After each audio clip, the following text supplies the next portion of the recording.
O voto do eleitor de São Paulo vale menos do que o voto do eleitor do Amapá e isso pode piorar. Pessoal, um dos assuntos importantes dessa semana que passou, hoje dia 3 de outubro, foi a decisão do Supremo Tribunal Federal de manter o número de deputados federais em 513 para as eleições do ano que vem, em 2026. Há poucas semanas atrás, o Congresso Nacional tinha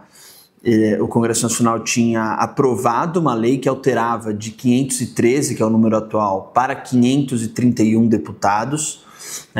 O presidente da República tinha vetado esse aumento do número de deputados e o veto ainda está pendente de análise no Congresso Nacional. Eu vou explicar um pouco o que aconteceu, por que o Supremo Tribunal Federal entrou nessa e também queria tocar num ponto que, principalmente para quem é do estado de São Paulo, como eu, é um ponto bastante delicado do ponto de vista da representação política e da justiça, da proporcionalidade da representação política no nosso sistema.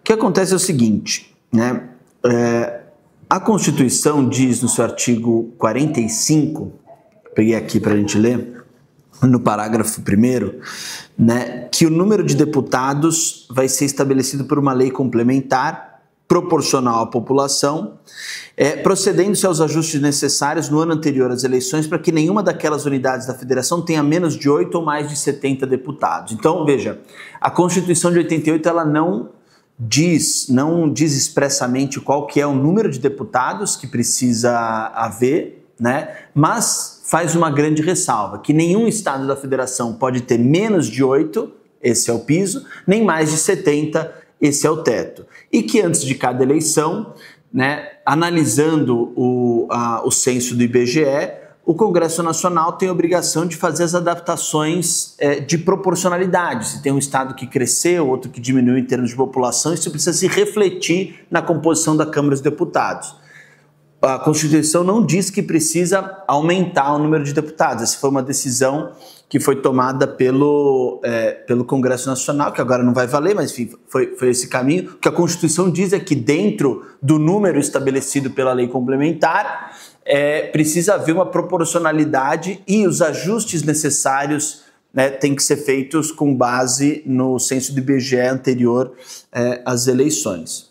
E aí, o que aconteceu? Fazia já um tempo, na real, um bom tempo que o Congresso Nacional não aumentava o número de 513 e também não fazia modificações dentro da proporcionalidade, tirando deputados de alguns estados, colocando em outros para ser mais fiel à correta proporção da população brasileira. E aí, há quase 10 anos atrás, o estado do Pará, o governador do Pará à época, entrou com uma ação direta de inconstitucionalidade por omissão perante o Supremo Tribunal Federal. O que é a famosa ADO? O que é uma ADO? É quando algum legitimado ativo, que está lá no artigo 103 da Constituição, julga que o Congresso Nacional está sendo omisso com relação a alguma obrigação que ele tem de legislar. Algumas autoridades que estão lá nesse artigo 103 podem entrar no Supremo Tribunal Federal para que o Supremo obrigue o Congresso Nacional a legislar sobre aquilo que ele está se omitindo inconstitucionalmente. Daí o nome, ação direta de inconstitucionalidade por omissão. Pois bem, o estado do Pará, já lá em 2017, quando ingressou com a ADO 38, estava se sentindo lesado porque acreditava que teria direito a mais deputados do que efetivamente tem e que o Congresso Nacional estava sendo omisso em fazer as novas adaptações. Essa ADO foi julgada procedente, dada uma liminar pela procedência da ADO, obrigando o Congresso Nacional a legislar sobre o assunto e fazer as adaptações no número de deputados por estado. E isso aconteceu, deu uma polêmica. A decisão do Congresso Nacional nos últimos meses foi de aumentar de 513 para 531, tanto a Câmara como o Senado aprovaram, e isso foi a sanção do presidente Lula e ele vetou esse aumento do número de deputados. Aí o que aconteceu essa semana de fato relevante novo? Como a legislação aprovada pelo Congresso Nacional tinha sido uma imposição do Supremo Tribunal Federal, até sem aspas, uma imposição. O Supremo na ADO 38 tinha falado, o Congresso, você precisa legislar sobre esse assunto.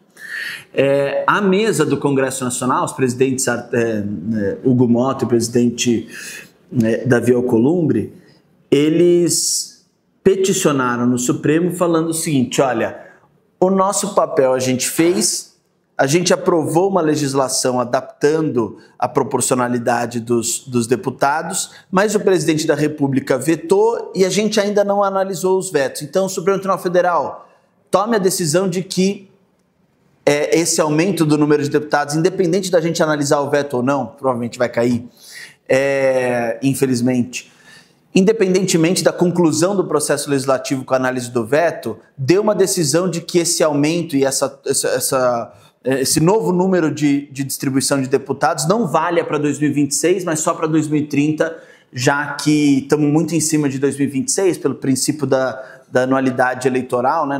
Enfim, pediram, e essa semana veio a decisão do Supremo Tribunal Federal que, de fato, essa alteração que o Congresso propôs, o Lula vetou e ainda não foi analisado o veto pelo Congresso Nacional, independentemente de derrubar ou manter o veto, não vai valer para 2026, só vai valer eventualmente para 2030. De maneira que, em 2026, né, e a partir de 2027, a legislatura eleita na eleição de 2026, só vai ter 513 deputados federais. É isso que aconteceu essa semana, uma decisão importante que impacta a política do país, mas o mais relevante é que isso é uma oportunidade para a gente pensar sobre uma injustiça séria que é cometida especialmente com o estado de São Paulo nesse modelo da Constituição de 88, é algo que, embora seja muito difícil mudar, precisa de alguém para colocar o dedo na ferida, que é basicamente o seguinte, né? O piso e o teto que são previstos no artigo 45, parágrafo 1º, estabelecem que o mínimo é 8 e o máximo é 70. Mas também estabelece esse artigo 45, parágrafo 1º, que é preciso haver uma proporcionalidade. Pois bem, aqui nós temos um problema. E o problema é muito simples e matemático de entender. Se você pegar o número atual de deputados, que é de 513, tá certo? E o número de deputados que São Paulo tem lá, que é 70, e você fazer uma regra de 3 simples, aqui eu sou advogado, não sou matemático nem engenheiro, mas é simples de fazer. São Paulo tem, vamos arredondar, 40 milhões de habitantes e o Brasil tem 200 milhões de habitantes. Portanto, São Paulo tem mais ou menos, o estado, 20% da população brasileira, ok? Se a gente for aplicar esses 20% da população brasileira numa regra de 3 simples, com o número total de deputados, que é 513, vamos arredondar para 500 para facilitar, São Paulo deveria ter, no mínimo, tá certo? 100 deputados para representar efetivamente na Câmara dos Deputados aquilo que representa em termos da população. O teto constitucional de 70 limita e faz com que São Paulo seja um estado subrepresentado. Se fosse para seguir a proporção correta do número de paulistas que compõem a população brasileira, São Paulo tinha que ter 100 deputados, 100 e pouquinhos, e não 70 como limita a Constituição. E a mesma coisa acontece com estados que são sobre-representados, que têm muito mais deputados do que tem em termos de população. Você pega aqui Roraima. Roraima é o estado menos populoso do Brasil. Roraima tem 738 mil habitantes. É mais ou menos o que a subprefeitura do Campo Limpo tem aqui na cidade de São Paulo. O estado de Roraima tem 8 deputados, porque é o mínimo que o artigo 45, parágrafo 1º diz. Ok, fazendo a mesma regra aqui, de novo, sou advogado, não engenheiro, mais 738 mil habitantes é menos, significativamente menos, de 0,5% da população brasileira. 0,5% é 1 milhão, é menos de 0,5% da população brasileira. Se a gente for pegar menos de 0,5% do Congresso, da Câmara dos Deputados, era para ter Roraima 2 a 3 deputados, 2,5, né? Assim, conta de padeiro aqui. E tem 8. A mesma coisa com o Amapá, que tem 800 mil habitantes, a mesma coisa com o Acre, que tem quase 900 mil habitantes. São estados que têm 8 deputados, mas se fosse seguir, e tem 8 porque a Constituição manda, nenhum pode ter menos de 8, mas se fosse seguir uma proporção correta daquilo que eles significam na federação, deveriam ter 2, 3 deputados no máximo. Agora, só fazer um parênteses aqui.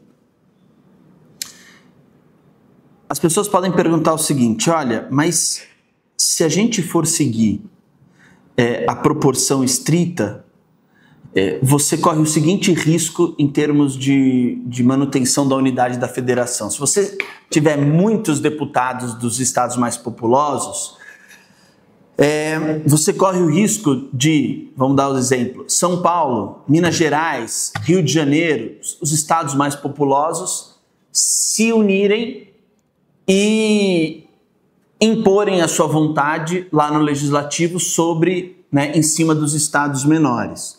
Então, a justificativa, que alguns levantam para ter esse piso, nenhum tem menos de 8, nenhum tem mais de 70, é você não correr o risco de ter estados muito fortes, muito populosos, que se sobreponham de maneira excessiva aos demais estados. Isso seria muito verdadeiro se não fosse um pequeno detalhe. E esse pequeno detalhe é que não existe só a Câmara dos Deputados, existe também o Senado Federal. E o Senado Federal, a representação não é proporcional à população, a representação é paritária, certo? No Senado Federal, todos os entes federados, todos os estados do Distrito Federal têm 3 senadores, não importa se é o Amapá ou se é São Paulo, tem 3 senadores.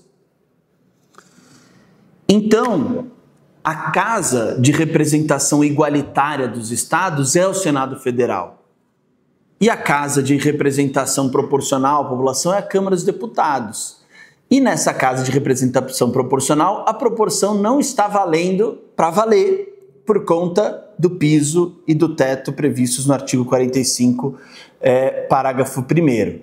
Então, basicamente é o seguinte, a alteração que a lei propôs e que não vai valer mais para 26, ela aumentava o número de deputados sem aumentar o número de São Paulo, certo? Porque a gente já bateu o teto. Então, essa lei de aumentar de 513 para 531, se não mexer no teto, agrava ainda mais a subrepresentação do estado de São Paulo, tá certo? Porque vão ser mais deputados e a gente com uma proporção menor desse número. Então, esse é um ponto da nossa democracia, do nosso sistema representativo, da nossa Câmara dos Deputados, que precisa ser refletida sem nenhum tipo de, vamos dizer assim, de rivalidade regional, como se o Sudeste, como se São Paulo precisasse ter privilégios em face dos outros. Não vou entrar nisso, nem devemos entrar. Aqui é um critério muito objetivo. Aqui é um critério muito matemático, na verdade. Nós precisamos que o voto do eleitor paulistano tenha o mesmo peso, ou tenha quase o mesmo peso, pelo menos, se não der para ser totalmente proporcional, porque 2 deputados vai ser muito pouco para Roraima, mas o voto, objetivamente, o voto do eleitor paulista nesse sistema, ele vale objetivamente menos do que o voto de um eleitor de Roraima, do Amapá e do Acre. É por conta da subrepresentação do estado de São Paulo e da sobre-representação de outros estados menos populosos. Isso daqui eu acho que queria aproveitar essa discussão que tá sendo feita, que agora foi suspensa. Vamos ver se em 2030 vai valer essa nova composição que foi aprovada, se o veto do Lula vai ser derrubado ou não, como é que o Supremo vai lidar com essa questão. Mas o fato é que, principalmente para nós que somos preocupados em representar a população do estado de São Paulo, esse é um assunto que nós precisamos prestar muita atenção. É um assunto que diz respeito efetivamente ao equilíbrio da democracia e ao valor do voto que cada cidadão brasileiro tem que ter e que precisa ter o mesmo peso. Nós vamos ficar atentos e sempre lembrando as pessoas de que essa é uma discussão realmente relevante, e que São Paulo devia ter pelo menos mais, né, 50% dos deputados que tem. Era para passar de 70 para 100, e isso, embora seja muito difícil convencer o Congresso Nacional a fazer, a gente não pode deixar de falar porque é o que é justo, é o que é correto.